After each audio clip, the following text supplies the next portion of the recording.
यीशु से मिलने के बाद लोगों के जीवन में बड़े बड़े बदलाव देखने को मिलते हैं।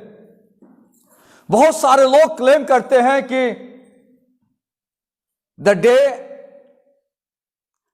I had an encounter with Christ my life got transform. जिस दिन मेरी मुलाकात यीशु से हुई है उसके बाद मेरा जीवन बदल गया है। अगर आप एक विश्वासी हैं तो there must be some changes in your life.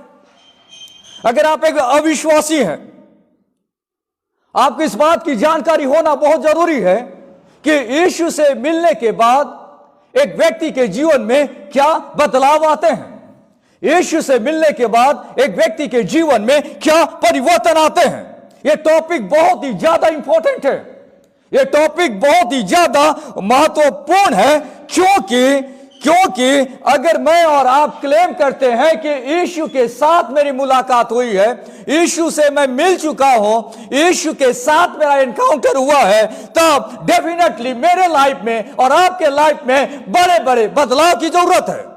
यीशु से मिलने के बाद मेरे जीवन में क्या बदलाव आया। शाऊल की गवाही को जब और आप परमेश्वर के वचन में पढ़ते हैं और उस दिन की घटना को, जिस दिन यीशु के साथ शाऊल का एनकाउंटर हुआ, जिसका जिक्र प्रेरितों के काम उसके 9वें अध्याय में आया है, मेरे और आपके लिए एक उदाहरण के स्वरूप, मेरे और आपके लिए एक नमूने के रूप में उसके लाइफ में कैसे परिवर्तन आए, उसके लाइफ में कैसे बदलाव आए, बहुत बड़ा काम करेगा। यीशु से मिलने के बाद साउल के जीवन में क्या बदलाव आया? What changes occurred in Saul's life after he met Christ? उसके जीवन में जो ट्रू कन्वर्जन आया, उसके लाइफ में जो चेंजेस आए, आज मैं और आप अपने आप को उस घटना के साथ मिलाकर समझने का प्रयास करेंगे कि जिस दिन से मेरी और आपकी मुलाकात यीशु के साथ हुई है, उसके बाद हमारे जीवन में क्या बदलाव दिख रहे हैं। यीशु से मिलने के बाद मेरे व्यक्तिगत जीवन में क्या बदलाव दिख रहे हैं जो साउल के जीवन में दिखे। प्रेरितों के काम उसका 9वां अध्याय पौलुस के जीवन में कैसे एक बदलाव आया यीशु से मिलने के बाद, उस बारे में बताता है। हम इस घटना को पढ़ते हैं उसके 9वें अध्याय में कि साउल जो था वो प्रभु के लोगों के विरोध में, प्रभु के चेलों के विरोध में काम कर रहा था फर्स्ट सेंचुरी में, और वो दमिश्क की ओर जाता है जो यरूशलेम से करीबन 150 मील की दूरी पर थी, और वहां पे जाकर परमेश्वर के मानने वाले लोग जो पुरुष और स्त्री थे उन्हें बांधकर यरूशलेम ले आना चाहता था कि उन्हें जेल में डाल दिया जाए। परंतु जब वो जा रहा था तो रास्ते में था, दमिश्क शहर पहुंचने वाला था, उसके पहले एकाएक आकाश उसके चारों ओर ज्योति चमकी और वो भूमि पर गिर पड़ा और ये शब्द सुना कि हे शाऊल तू मुझे क्यों सताता है। शाऊल पूछता है कि हे प्रभु तू कौन है। प्रभु यीशु कहते हैं मैं यीशु हूं जिसे तू सताता है, परंतु अब तू उठकर नगर में जा और जो तुझे करना है वह तुझसे कहा जाएगा। जब आप परमेश्वर के इस वचन को पढ़ते हैं, मेरे और आपके लिए कई सारे बदलाव की शिक्षा यहां पे दी गई है। यीशु से मिलने के बाद एक व्यक्ति के जीवन में क्या बदलाव आता है। पहली बात, वो अपने पापों को मान लेता है, उसके अंदर में पश्चातापी मन आ जाता है। जब वो वहां से दमिश्क में पहुंच जाता है, बाइबल में लिखा है प्रेरितों के काम उसका 9वां अध्याय उसके 9वें पद में, और वो 3 दिन तक ना देख सका और न खाया और न पिया। 3 दिन तक वो एक अंधे व्यक्ति के जैसा बैठा हुआ था एक जगह पे। उसके सामने एक बहुत बड़ी घटना जो घटी थी बार बार सामने आ रही थी, और उस इस बात का पछतावापन हो रहा था कि वो परमेश्वर के विरुद्ध काम कर रहा है। उस इस बात का पछतावापन हो रहा था कि उसने परमेश्वर के लोगों को सताया है और वो अपने पापों को मान रहा है, अपने पापों को मान रहा है। यहां लिखता है, न उसने खाया और न उसने पिया। जब मेरा और आपका यीशु के साथ एनकाउंटर हो जाता है, जब मैं और आप यीशु से मिल जाते हैं, तो हमारे मन के अंदर में एक पश्चातापी मन दिखने लगता है। क्या यीशु से मिलने के बाद आपके जीवन में पश्चातापी मन है? दूसरी बात, यीशु से मिलने के बाद एक व्यक्ति के मन में एक बड़ा बदलाव आता है। वो घमंडी नहीं, वो नम्र बन जाता है। शाऊल के जीवन में बड़ा घमंड था। वो सोचता था कि उसके पास सत्ता है, उसके पास पावर है, उसके पास ज्ञान है, वो जो चाहे वो कर सकता है। पर जब वो यीशु से मिलता है, वो नम्र बन जाता है, उसका घमंड वहां पे टूट जाता है और वो जो भूमि में गिर चुका था वहां से उठकर देखने की कोशिश करता है, पर उसकी आंखें बंद है, वो देख नहीं सकता। और लोग उसके साथ जो जा रहे थे, उन्होंने उसे पकड़ा, उसे अपने साथ लेकर दमिश्क में ले गए।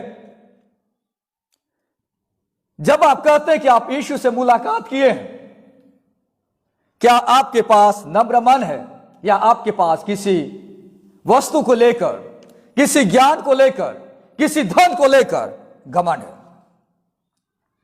तीसरी बात, यीशु से मिलने के बाद एक व्यक्ति के जीवन में क्या बदलाव आता है? यीशु से मिलने के बाद एक व्यक्ति यीशु को अपना प्रभु स्वीकार करता है। पद 5 में लिखा है, शाऊल ने पूछा, हे प्रभु तू कौन है? हे प्रभु तू कौन है? Who are you Lord? हे प्रभु तू कौन है? बहुत सारे लोग कहते तो हैं कि मैंने यीशु को अपने जीवन में ग्रहण किया है, पर उन्होंने यीशु को अपने जीवन का प्रभु नहीं माना, यीशु को अपने जीवन का मालिक नहीं माना, इसलिए वे अपने तरीके से लोग जीते हैं। यीशु से मिलने के बाद आपके लिए आपका यीशु आपके जीवन का मालिक बन जाता है। यीशु से मिलने के बाद आपके लिए आपका यीशु आपके जीवन का मालिक बन जाता है, आपके जीवन का मालिक बन जाता है। यीशु से मिलने के बाद एक व्यक्ति मन से प्रार्थना करने लगता है। अगर आप यहां पे देखेंगे 10 से आगे में आपको पता चलेगा कि दमिश्क में हनन्याह नाम एक चेला था। उससे प्रभु ने दर्शन में कहा कि हे हनन्याह। उसने कहा प्रभु। तो प्रभु ने उससे कहा उठकर उस गली में जा जो सीधी कहलाती है और यहूदा के घर में शाऊल नाम एक ताशी को पूछ ले, क्योंकि देख वो प्रार्थना कर रहा है। यह व्यक्ति जो लोगों को प्रोसिक्यूट कर रहा था, यह व्यक्ति जो परमेश्वर के अगेंस्ट में काम कर रहा था, आज वो व्यक्ति परमेश्वर से मन से सच्चाई से प्रार्थना करने लग रहा है। He is now really praying to God. यीशु से मिलने के बाद एक व्यक्ति मन से प्रार्थना करने लगता है। शाऊल एक फरीसी था और उसे मालूम है प्रार्थना क्या होता है। फरीसी जो लोग रहा करते थे वे लंबी लंबी प्रार्थना किया करते थे, बाइबल में लिखा है। वे चौक चौराहों पे खड़े होकर प्रार्थना किया करते थे कि लोग उनको देखें, उनकी वाह वाह करें। प्रार्थना तो वो लोग भी करते थे, फरीसी भी प्रार्थना करता था। एक फरीसी होने के नाते शाऊल भी परमेश्वर से प्रार्थना करता था, पर उसकी प्रार्थना मन से नहीं होती थी। पर आज जब वो प्रार्थना कर रहा है तो वो किसी रटे रटाए प्रार्थना को नहीं कर रहा है या लोगों को दिखाने वाली प्रार्थना वो नहीं कर रहा है। आज वो प्रार्थना कर रहा है एक पापों की क्षमा की प्रार्थना वो कर रहा है, पापों की क्षमा की वो प्रार्थना कर रहा है। जब प्रभु से दूर चले जाते हैं, क्या हम बार बार प्रभु यीशु के पास जाते रहते हैं और कहते प्रभु मैंने तेरे विरुद्ध में पाप किया है, तू मुझे क्षमा कर दे।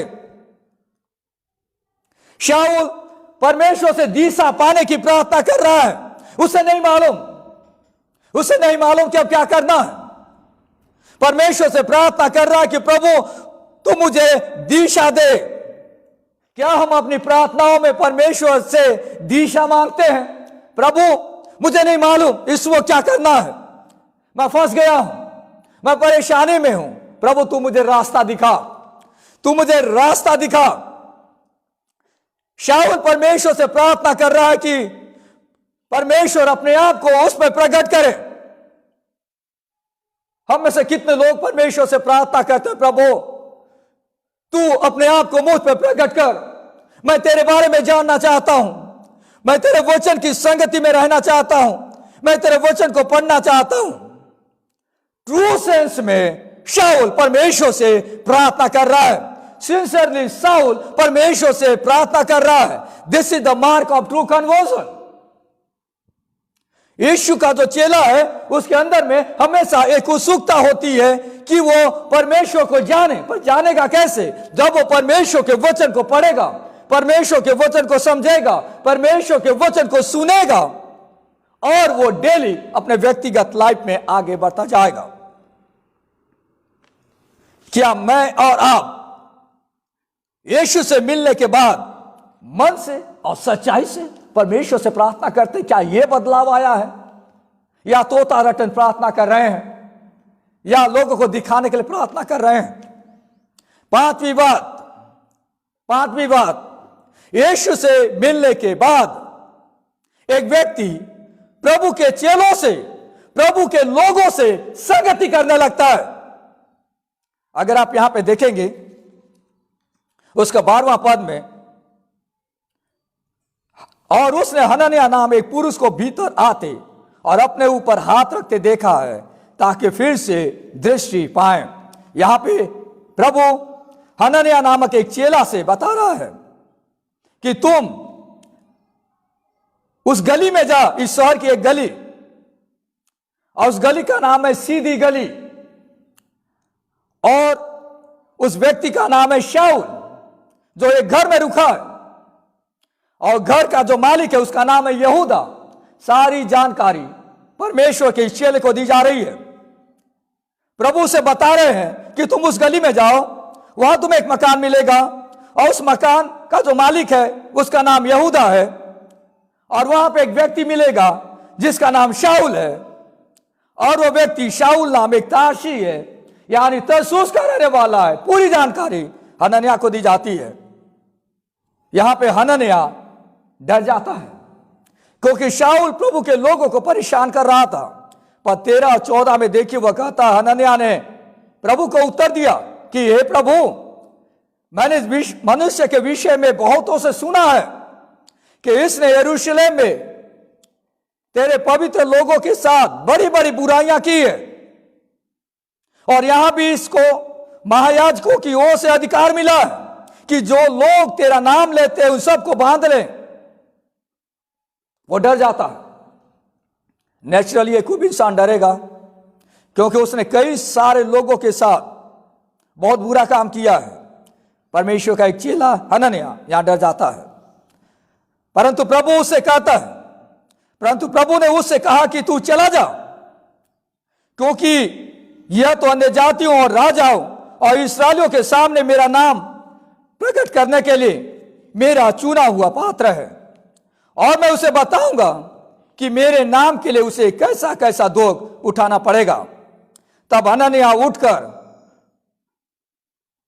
उस घर में गया और उस पर अपना हाथ रखकर कहा, हे भाई शाऊल, प्रभु अर्थात यीशु जो उस रास्ते में जिसके तू आया तुझे दिखाई दिया था, उसी ने मुझे भेजा है कि तू फिर दृष्टि पाए और पवित्र आत्मा से परिपूर्ण हो जाए।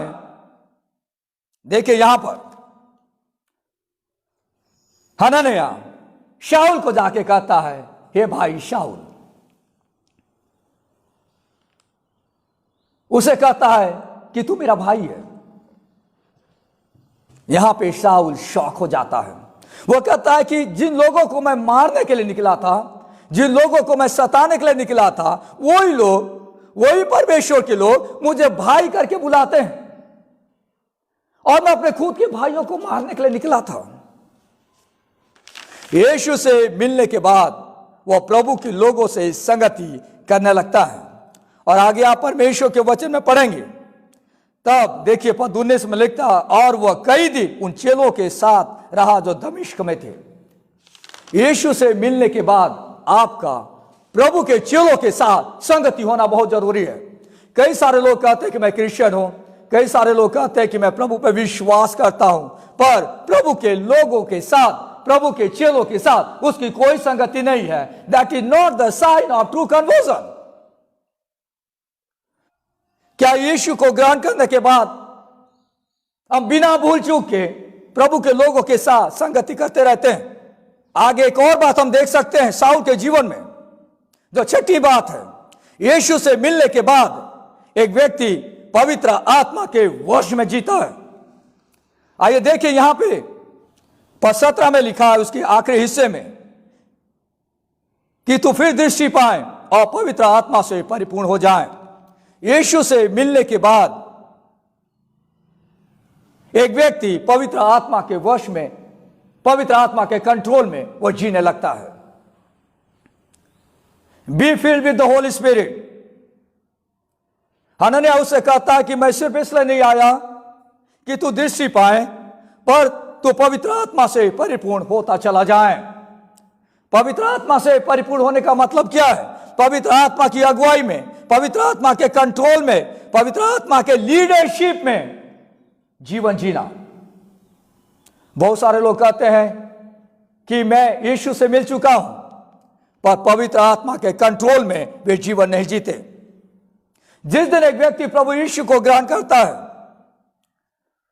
उस व्यक्ति के अंदर में परमानेंटली परमेश्वर का आत्मा रहने लगता है। पर क्या मैं और आप उस पवित्र आत्मा को हमारे जीवन में काम करने का अवसर देते हैं?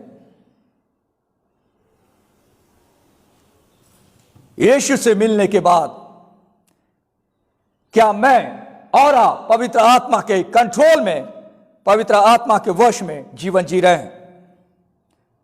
पवित्र आत्मा के मदद से मैं और आप पाप पर विजय पा सकते हैं।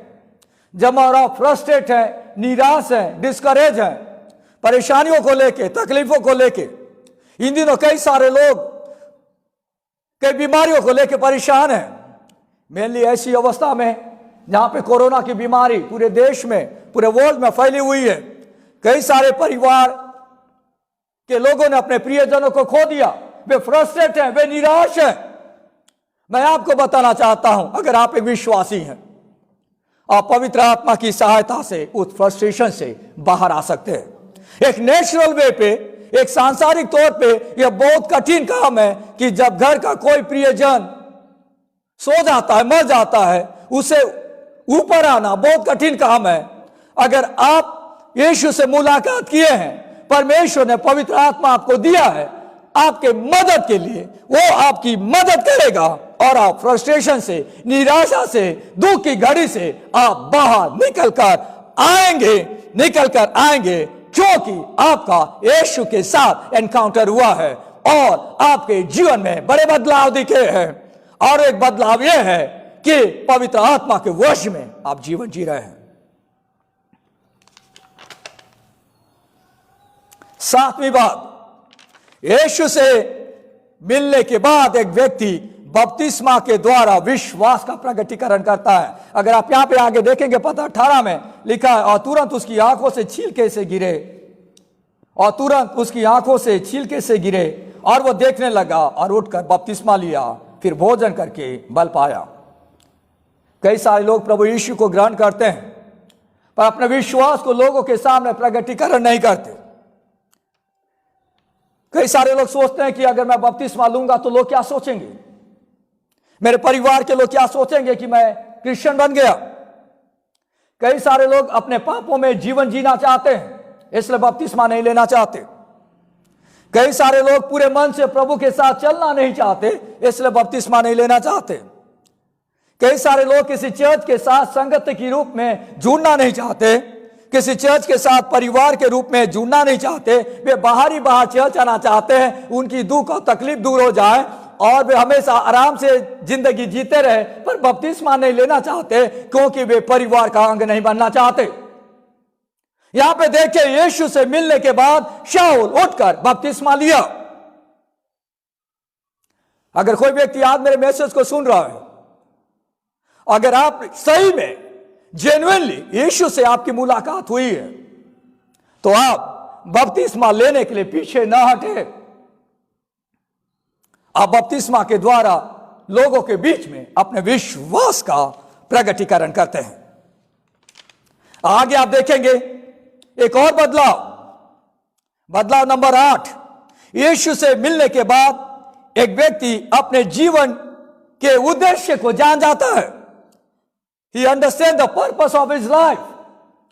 अपने जीवन के उद्देश्य को वो जान जाता है।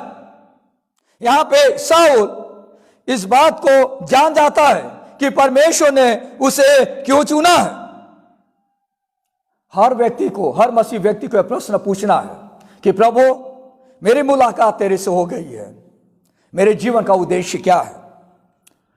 अगर आप परमेश्वर के सर्वेंट हैं, हो सकता है कि आपके साथ एक बड़ी जिम्मेदारी जुड़ी हो कि आप ईमानदारी के साथ परमेश्वर के वचन का प्रचार करते रहें, लोगों को सुसमाचार बताते रहें। अगर आप में से कोई व्यक्ति ने प्रभु को जाना है, हो सकता है कि प्रभु ने आपको इसलिए चुना है कि आप जरूरतमंदों की मदद करें, आप सुसमाचार के प्रचार के लिए प्रार्थना करें, आप दुख में पड़े हुए लोगों को, आप परेशानी में पड़े हुए लोगों को मदद करें, उनकी सहायता करें। आप अपने जीवन की गवाही अपने दोस्तों के बीच में, अपने परिवारों के बीच में, अपने कोवर्कर्स के बीच में दें। आप दुख में परमेश्वर की स्तुति करें। एक बहुत ही कठिन काम है दुख में परमेश्वर की स्तुति करना, पर यीशु से मिलने के बाद एक बड़ा बदलाव आता है कि मैं और आप अपने जीवन के उद्देश्य को जान जाते हैं। परमेश्वर ने शाऊल को एक विशेष उद्देश्य के साथ चुना था कि वो अन्य जातियों के बीच में परमेश्वर के वचन का प्रचार करे। प्रेरितों के काम उसका 9वां अध्याय 15 और 16 पद में इस बात को लिखा है कि वो राजाओं के बीच में, अन्य जातियों के बीच में, इस्राएलियों के सामने में एक मेरा चुना हुआ पात्र बनकर परमेश्वर के लिए काम करेगा। आखिरी एक और बदलाव जो आज मैं आपसे शेयर करना चाहता हूं वो ये है कि यीशु से मिलने के बाद एक व्यक्ति यीशु का प्रचार करना शुरू करता है। बहुत सारे लोग कहते हैं कि मेरी मुलाकात यीशु से हुई है, पर यीशु का प्रचार कभी नहीं करता। यीशु के प्यार के बारे में वो कभी लोगों को नहीं बताता। That is not the sign of a true converted person. और आप देखेंगे पद 20 में, और वो तुरंत आराधनालयों में यीशु का प्रचार करने लगा कि वह परमेश्वर का पुत्र है, कि वह परमेश्वर का पुत्र है। तुरंत प्रचार करने लगा। अगर आपने कोई जॉय पाया है, अगर आपकी मुलाकात दुनिया को बनाने वाले परमेश्वर के साथ हुई है, तो आप उस खुशी को अपने अंदर छिपा के नहीं रख सकते। कोई कलीसिया उस जॉय को अपने अंदर में बंद करके नहीं रख सकता। कोई भी पास्टर उस मैसेज को बताए बिना जिंदा नहीं रह सकता। कोई भी विश्वासी उस जॉय को अपने अंदर में ढाक के नहीं रख सकता। और वो तुरंत यीशु का प्रचार करने लगा कि परमेश्वर का वो पुत्र है। तुरंत प्रचार करने लगा। अगर आप कई लोगों से पूछेंगे कि मैं कई सालों से प्रभु को मानता हूं, पर मैंने यीशु का प्रचार कभी किसी को बताया नहीं, कैसे हो सकता है? आप जब दुनिया को बनाने वाले परमेश्वर से मुलाकात करते हैं और आप उस खुशखबरी लोगों को न दें, यह कैसे हो सकता है कि आप देश के प्रधानमंत्री से मिले और आप लोगों को न बताएं कि मेरी मुलाकात देश के प्रधानमंत्री से हुई? क्या कभी ऐसा हो सकता है? कभी नहीं हो सकता। दुनिया को बनाने वाला परमेश्वर, जिसके अधीन में कितने सारे प्रधानमंत्री इस दुनिया में पाए जाते हैं, उन सब के ऊपर में जो यीशु है, अगर आपकी मुलाकात उस यीशु से हुई है, तो कैसे आप अपने मुंह को बंद करके रह सकते हैं? Sharing the gospel, sharing about the Christ is the sign of a converted person, is a sign of a true conversion. Yeshu से मिलने के बाद मेरे जीवन में क्या बदलाव आया? आज मेरे और आपके पास इवैल्यूएशन करने का यह समय है। यह मैसेज मेरा और आपके लिए है। आज परमेश्वर अपने वचन के द्वारा मुझसे और आपसे बातचीत करता है। क्या आप यीशु से मिले हैं? क्या आपने यीशु को व्यक्तिगत रूप से जाना है? अगर आपने यीशु को मिला है, यीशु से आपकी मुलाकात हुई है, तो क्या आपके जीवन में ये बदलाव दिख रहे हैं? Christianity is all about changes in life, all about transformation. ऐसी अवस्था में जहां संसार दुखी है, लोग परेशान हैं, ये बदलाव अगर हमारे जीवन में दिखते रहेगा तो हम ऐसी अवस्था में भी लोगों को, मरने वाले लोगों को एक नई आशा दे सकते हैं। सुसमाचार प्रचार करने के लिए परमेश्वर ने मुझे और आपको चुना है। जो 9 बातें मैंने आपसे शेयर करी, मैं विश्वास करता हूं कि अगर वो चेंजेस, वो बदलाव अगर दिखते रहेंगे तो डेफिनेटली मेरा और आपका जीवन परमेश्वर के साथ है, परमेश्वर के साथ चल रहा है। यीशु से मिलने के बाद साउल के जीवन में क्या बदलाव आया, अध्याय 9 में हमने देखा, और हमने उसका एप्लीकेशन भी लाया कि जब एक व्यक्ति यीशु से मिलता है तब उसके जीवन में क्या बदलाव आता है। आइए परमेश्वर के वचन के लिए परमेश्वर को धन्यवाद दें, परमेश्वर से प्रार्थना करें। प्यारे परमेश्वर, हम धन्यवाद देते हैं सुंदर समय के लिए जो आपने दिया। बदलाव, परिवर्तन, चेंजेस, ट्रांसफॉर्मेशन का जीवन। जब शाऊल आपसे मिला, उसके जीवन में कई बदलाव दिखे। प्रभु, हम में से हर एक के जीवन में उसी प्रकार का बदलाव